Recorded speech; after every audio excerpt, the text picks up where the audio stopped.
우리 시간 다 함께 이사야 57장의 말씀을 한 절씩 교독하시고 마지막 절은 다 함께 합독하도록 하겠습니다. 제가 먼저 읽겠습니다. 의인이 죽을지라도 마음에 두는 자가 없고 진실한 이들이 거두어감을 당할지라도 깨닫는 자가 없도다. 의인들은 악한 자들 앞에 불리어 가도다.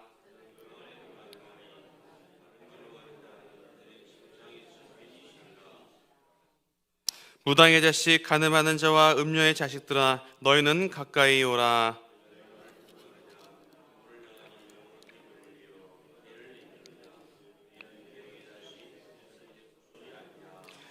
너희가 상수리 나무 사이 모든 푸른 나무 아래에서 음욕을 피우며 골짜기 가운데 바위 틈에서 자녀를 도살하는도다.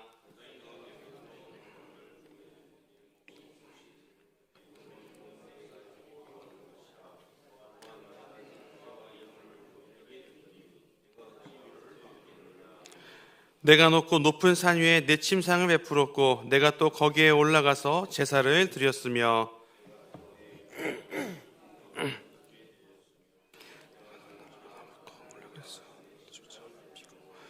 그들 언약하며 또 내가 그들의 침상을 사랑하며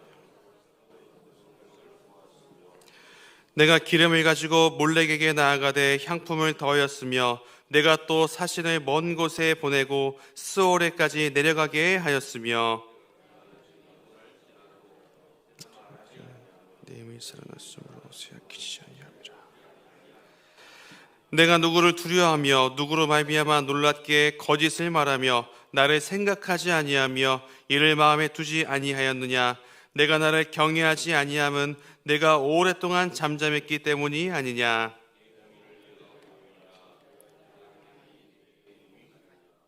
내가 부르짖을 때 내가 모든 우상들에게 너를 구원하게 하라.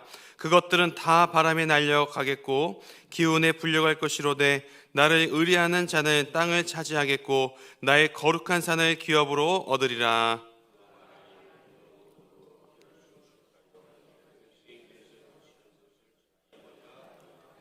지극히 존귀하며 영원히 고하시며 거룩하다 이름하는 이가 이와 같이 말씀하시되 내가 높고 거룩한 곳에 있으며 또한 통회하고 마음이 겸손한 자와 함께 있나니 이는 겸손한 자의 영을 소생시키며 통회하는 자의 마음을 소생시키려 함이라.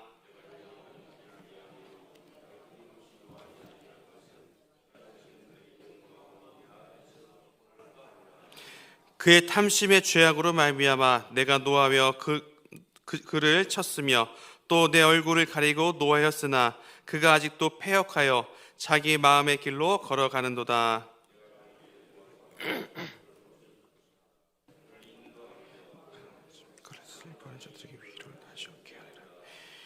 입술의 열매를 창조하는 자 여호와가 말하노라. 먼데 있는 자에게든지 가까이 있는 자에게든지 평강이 있을지어다. 평강이 있을지어다. 내가 그를 고치리라 하셨느니라.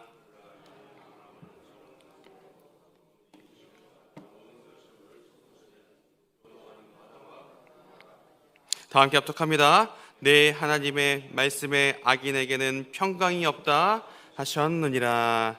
아멘. 이사야 57장의 말씀을 살펴보도록 하겠습니다. 오늘 본문은 우상에 빠졌던 이스라엘 백성들에게 하나님께서 주시는 메시지입니다. 이 시간 주님께서 어떤 메시지와 은혜의 말씀을 주시는지 본문을 통해 살펴보겠습니다. 첫 번째 질문입니다. 이스라엘이 불의한 자가 된 이유는 무엇인가? 오늘 본문을 자세히 보면 이제 불의한 자들이 존재하는 사회의 모습에 대해서 말씀하고 있습니다. 우리가 먼저 1절의 말씀을 다시 한번 읽어볼 텐데요. 1절 제가 읽어드리도록 하겠습니다. 의인이 죽을지라도 마음에 두는 자가 없고 진실한 이들이 거두어감을 당할지라도 깨닫는 자가 없도다. 의인들은 악한 자들 앞에 불리어 가도다. 아멘. 여러분 1절 중반절에 보시면 거두어감을 당하다라는 이 문장이 보이시나요? 그리고 1절 후반주에 보면 또한 불려가다라는 말이 있습니다. 여기서 이 두 문장이 말하는 게 뭐냐면 하나님을 사랑하는 자들이 불의한 자들에게서 불려가서 제거된다 라는 뜻입니다. 그러니까 이 불의한 사회의 특징이 무엇입니까?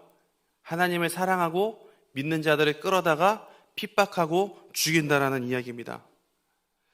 여러분, 이사야 56장, 그러니까 어제 이 시간에 하나님께서는 말씀에 순종하고 정의와 의를 행하라고 분명히 말씀하셨습니다. 그런데 오늘 성경을 보니까 이 불의한 자들이 하나님의 말씀을 듣지를 않는 거예요. 그러면 이 불의한 자들이 왜 하나님의 말씀을 듣지 않았을까요? 오늘 본문을 조금 더 자세히 보겠습니다. 자, 불의한 자들이 누구를 섬기는지 말씀하고 있는데 그 내용이 3절과 4절입니다. 이렇게 말씀하고 있습니다. 무당의 자식, 간음자와 음녀의 자식들아, 너희는 가까이 오라. 너희가 누구를 희롱하느냐? 누구를 향하여 입을 크게 벌리며 혀를 내미느냐? 너희는 폐역의 자식, 거짓의 후손이 아니냐? 아멘. 지금 주님이 불의한 자들을 향해서 뭐라고 말씀하시죠? 무당의 자식, 간음하는 자, 음녀의 자식, 폐역의 자식, 거짓의 후손, 이렇게 말씀하고 있습니다. 여러분, 주님이 이 이스라엘 백성들, 이 불의한 자들을 향해서 이렇게 말씀하신 이유가 있어요. 그게 왜냐하면 5, 6, 7, 8, 9절을 읽어보면 이런 내용들이 나타나 있습니다. 하나님께서는 그들의 삶의 모습을 이렇게 묘사하고 계십니다. 제가 간단히 요약해서 말씀해 드릴게요. 5절부터 9절의 내용입니다. 상수리 나무, 산꼭대기, 너희 집 앞에서 난잡한 성행위를 했다. 그리고요, 골짜기에 매끈한 돌을 가져다가 그것을 신으로 섬겼다. 그리고 마지막으로 몰렉에게 가기 위해서 몸에 기름을 발랐고 향수를 뿌렸으며 그리고 자신의 자식을 죽여서 바쳤다. 여러분, 오늘 본문에서 언급된 자들, 이 불의한 자들은요, 이방 민족이 아닙니다. 지금 이스라엘 백성들을 지금 말씀하고 있는 거예요. 여러분, 하나님의 입장에서 지금 자신이 그 선택한 백성들이 우상을 섬기고 있고 말을 듣지 않고 있습니다. 하나님의 마음이 얼마나 속상하셨을까요? 그런데 그 하나님의 마음을 더 아프게 하는 구절이 있어요. 그게 어디냐면 10절입니다. 제가 10절을 세 번역으로 읽어드리겠습니다. 10절입니다. 신들을 찾아 나선 여행길이 고되어서 지쳤으면서도 너는 헛수고라고 말하지 않는구나. 오히려 너는 우상들이 너에게 새 힘을 주어서 지치지 않았다고 생각하는구나. 아멘. 여러분, 이 불의한 자들의 특징은요, 말씀에 순종하는 자들, 그러니까 하나님을 사랑하는 자들을 핍박하고 제거하고 그리고 하나님의 말씀에 귀를 닫았으며 우상 숭배하는 자라고 말씀하고 있습니다. 그러면 왜 이스라엘이 불의한 자가 되었을까요? 이게 핵심입니다. 왜 불의한 자가 됐죠? 그들은 우상을 섬겼기 때문이었습니다. 우상에 빠졌기 때문에 믿는 자들을 핍박하고 제거했으며 하나님의 말씀에 귀를 닫았던 것입니다. 그러므로 이스라엘이 불의한 자가 된 이유는 우상 숭배에 빠졌기 때문이었습니다. 두 번째 질문입니다. 그러면 이스라엘 백성들이 왜 우상에 빠졌을까요? 사실 오늘 성경 전체를 보시면 이상에 빠진 그 이스라엘 그 모습들이 계속해서 반복해서 말씀하고 있습니다.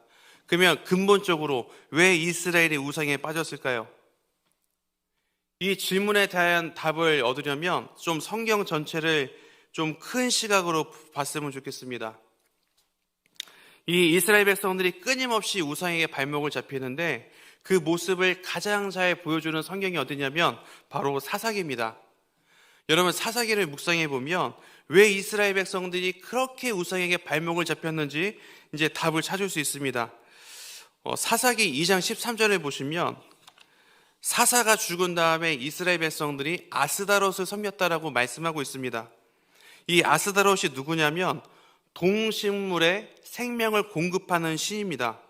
그런데 바알과 마찬가지로 난잡한 성행위가 이루어지는 그런 신이었습니다. 그런데 여러분, 한글 성경으로 아스다롯이라고 하면 이게 단수인지 복수인지 알 수가 없어요. 그런데 원문으로 보면 복수입니다. 따라서 이스라엘 백성들은 하나님 외에 수많은 이방신들을 섬겼다라고 해석할 수가 있는 거예요. 그런데 오늘 본문에서도 마찬가지지만 이스라엘 백성들을 가만히 보면 우상들을 섬기면서 힘들 때 누굴 찾죠? 하나님을 찾습니다. 자, 이 모습을 보면 하나님을 버리고 온전히, 그러니까 이방신을 섬기는 모습이 아니라는 이야기예요. 하나님을 믿으면서 이방신을 섬겼다라는 이야기입니다. 여러분, 사사기뿐만 아니라 성경 전체를 보시면 우상에 빠진 이스라엘의 모습을 통해 성경은 우리들에게 이 메시지를 주고 있습니다. 어떤 메시지냐면 인간은 여러 신을 섬기는 것이 가능하다. 즉 그 메시지를 주고 있습니다. 여러분, 이 당시에는 특정 영역마다 신이 있었습니다. 뭐 농업을 주관하는 신, 뭐 날씨를 주관하는 신, 뭐 사랑, 음악, 여러 가지 신들이 있었습니다. 근데 이 고대 신들을 가만히 놓고 묵상해 보면 어떤 신도 삶의 모든 부분들을 내놓으라고 이야기하지 않아요. 그래서 우상의 가장 큰 특징이 뭐냐면 인간이 원하는 대로 그것을 골라서 섬길 수 있다라는 거예요. 근데 여러분, 성경을 보시면 하나님이 뭐라고 말씀하시죠? 나 외에는 다른 신 된다, 안 된다? 안 된다. 그러면 이 이스라엘 백성들의 입장에서 하나님과 우상 중에 뭐가 더 믿기 편할까요? 우상이죠. 본인의 필요에 따라 선택할 수 있는 그 우상들에게 마음을 빼앗겼던 겁니다. 그래서 이스라엘 백성들이 우상에 쉽게 빠질 수 있었던 겁니다. 그러므로 이스라엘이 우상에 빠진 이유는 본인들의 선택에 따라 신을 선택할 수 있었기 때문이었습니다. 그러면 우리가 오늘 본문을 갖고 어떻게 살아가야 될까요? 이 시간에 두 가지 내용을 살펴봤습니다. 첫 번째는 이스라엘이 불의한 자가 된 이유는 우상에 빠졌기 때문에. 자, 두 번째, 이스라엘이 우상에 빠진 이유는 필요에 따라 선택할 수 있는 그 우상에게 마음을 빼앗기 때문에. 이 두 가지 내용을 살펴봤습니다. 여러분, 우리 삶 가운데는 수많은 우상들이 존재합니다. 그 우상들은 나의 내면에 저도 마찬가지입니다. 저나 우리 성도님들 마음속에 자리를 잡고 있고요. 그리고 그것들은 우리의 영성을 갉아먹습니다. 오늘 본문 앞에서 우리는 하나님과 그리고 우상이 결합된 신앙이 아닌지 우리는 스스로 점검할 수 있어야 됩니다. 하나님께서는 우리의 삶 자체를 원하시고 분명히 나 외에는 안 된다라고 지금 말씀하고 계십니다. 그런데 여러분, 우리가 이 성경을 보면 알 수 있듯이 우상은 너무나 매력적으로 보입니다. 내 마음대로 내가 필요한 우상들을 고르는 그런 너무나 매력적인 포인트가 있다고요. 앞에서도 말씀드렸지만 우상은 하나님과 달리 우리의 삶을 전부를 원하지 않습니다. 그리고 뭔가 희생적인 것도 요구하지 않습니다. 심지어는 다른 신들과 동시 섬겨도 괜찮다라고 우리를 유혹합니다. 여러분, 최근 나의 영적 상태는 어떻습니까? 하나님을 믿는다고 하면서 우리가 수요일, 금요일, 새벽 예배, 주일 예배에 나오고 하나님을 믿는다고 고백하면서 나의 내면에는 다른 우상들이 혹시나 자리 잡고 있지는 않습니까? 여러분, 우리가 우리 자녀들에게 하나님보다 이 물질의 필요성, 이 물질의 중요성에 대해 가르친다면 우리도 모르는 그 사이에 자녀의 우상에 빠진 거예요. 그리고 돈 벌어서 온전히 나를 위해 살고 하나님과 점점 멀어진다면 자신의 우상, 이 재물의 우상에 빠진 겁니다. 이 외에도 하나님과 멀어지게 만드는 수많은 우상들이 존재합니다.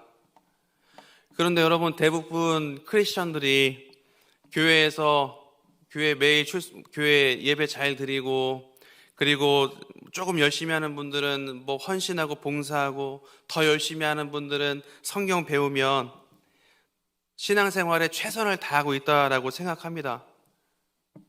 그런데 여러분, 그렇지 않습니다.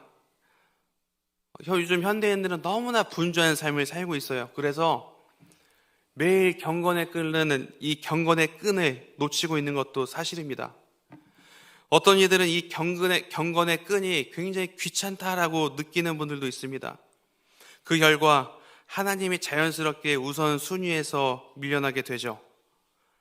그러다가 결국 본문에서 언급되는 이런 불의한 자가 되고 마는 겁니다. 여러분, 나는 무엇을 위해 바쁩니까? 뭐 때문에 바쁩니까? 그리고 무엇을 위해서 나의 인생을 계속해서 달려가고 있습니까? 그것이 주를 위하여인가 아니면 나를 위하여인가? 우리는 점검할 수 있어야 됩니다. 내가 원하는 것을 고르고 더 좋아 보이는 것을 선택하니까 자연스럽게 경건함이 사라지고 하나님과 멀어지며, 그리고 본문에 언급되는 이런 불의한 자가 되는 게 아닐까요? 주님은 오늘 본문을 통해 우리에게 이렇게 물어보고 계십니다. 당신은 하나님 한 분 외에 한 분만을 바라보며, 다시요, 당신은 하나님 한 분만을 바라보며 작은 예수로 살아가고 있는가? 혹시 우상의 이런 수많은 문제에 빠져서 신앙적인 고민과 또는 고통 때문에 힘들어하시는 성도님들이 계십니까? 오늘 성경을 보니까요, 주님께서 우상을 버리고 하나님께 나아가는 자에게 이렇게 해주시겠다고 약속하십니다. 우리 19절의 말씀 마지막으로 다 함께 읽어보겠습니다. 19절입니다. 시작. 입술의 열매를 창조하는 자 여호와가 말하노라. 먼 데 있는 자에게든지 가까운 데 있는 자에게든지 평강이 있을지어다. 평강이 있을지어다. 내가 그를 고치리라 하셨느니라. 아멘. 오늘 새벽 두 가지를 결단하기 소망합니다. 첫 번째는 주님, 영적으로 깨어있어서 불의한 자가 되지 않게 하여 주시옵소서. 두 번째는 주님, 우상을 버리고 하나님 한 분만 바라보며 작은 예수로 살아가게 하여 주시옵소서. 그러므로 오늘 말씀을 마음에 새기고 이 내면의 우상들을 제거하며 삶에서 작은 예수로 살아가시는 우리 동안교회 모든 성도님들이 다 되시기를 주님의 이름으로 간절히 소망합니다. 이 시간 다 함께 기도의 자리에 나가도록 하겠습니다. 우리 말씀을 가지고 주님께 나아가도록 하겠습니다. 우리 두 가지 결단 가지고 주님께 나아가도록 하겠고, 두 번째는 교회를 위해서 기도하도록 하겠습니다. 특별히 지금 전도 축제가 진행되고 있습니다. 수많은 영혼들, 주님, 우리 동안교회 가운데 구름대같이 벌떼같이 밀려올 수 있도록 하나님 역사하여 주시옵소서. 특별히 오늘 헤세드 소풍이 있습니다. 참된 교제 시간이 될 수 있도록 여러분 기도해 주시기 바랍니다. 마지막 세 번째는 우리 성도님들 중에 몸이 아픈 자, 마음에 상처 입은 자, 마음이 가난한 자들을 위해서 기도해 주시면 감사하겠습니다. 이 시간 다 함께 주여 세 번 부르시고 통성으로 기도하도록 하겠습니다. 다 함께 기도하겠습니다. 주여, 주여, 주여. 하나님 감사합니다. 오늘도 저희 귀한 아버지의 말씀을 허락하여 주신 감사합니다. 하나님, 오늘 우상에 빠졌었던 이스라엘 백성들의 모습을 이 시간 다시 한번 묵상해 봅니다. 하나님, 이스라엘 백성들이 왜 불의한 자가 되었습니까? 주님, 우상을 섬겼습니다. 하나님, 우상을 섬기다 보니까 하나님의 말씀에 귀에 들어오지 않았고, 하나님을 사랑하고 믿는 자들을 핍박하고 제거하는 그런 모습들을 저희들이 다시 한번 묵상해 봅니다. 아버지 하나님, 오늘 말씀을 보며 저희들을 왜 우상에 쉽게 빠지는지 또한 이 시간 살펴보았습니다. 하나님, 우상은 수만 가지 모습으로 하나님 저희들의 마음을 빼앗습니다. 하나님과는 달리 하나님, 내가 원하는 대로 하나님 내가 섬기고 싶은 그런 신들을 찾아 섬기는 하나님, 그런 너무나 그런 매력적인 모습들이 있음을 또한 시험 고백합니다. 하나님, 저희들 인생을 돌아보고 또한 저희들의 삶을 돌아보면 하나님, 저희들 내면에 수많은 우상들이 자리 잡고 있음을 이 시간 고백합니다. 아버지 하나님, 저희들 내면에 있는 우상들을 제거할 수 있도록 주님 우리를 붙잡아 주시고, 하나님 경건의 끈을 놓지 않는 자들이 될 수 있도록 주여 도와 주시옵소서. 하나님, 매일 주님과 동행하는 삶을 살아가며 말씀과 기도가 끊이지 않는 크리스찬들이 될 수 있도록 도와주시며, 하나님 그 경건의 끈을 통하여서 우리들의 내면에 있는 우상들을 발견케 해주시고 말씀을 통해 그것들을 제거하게 하여 주시며, 하나님 언제나 주님과 동행하는 사람들이 될 수 있도록 주여 우리를 붙잡아 주시옵소서. 하나님 한 분만 바라보며 작은 예수로 살아가는 우리 모든 성도님들이 되기를 간절히 소망합니다. 하나님, 혹시 이 자리 가운데 수만 가지 우상의 마음에 빼앗겨서 주님과 멀어지거나 하나님 신앙에 좋지 않은 우리 성도님들이 있지는 않습니까? 주여, 오늘 이 우리에게 주셨던 이 19절의 말씀, 이 약속의 말씀을 붙잡으며 평강이 있을지어다, 평강이 있을지어다, 내가 너를 고쳐주리라 하셨던 이 말씀을 붙잡으며 더욱더 주님 아버지 앞에 나아가는 모든 성도님들 될 수 있도록 주여 은혜를 베풀어 주시옵소서.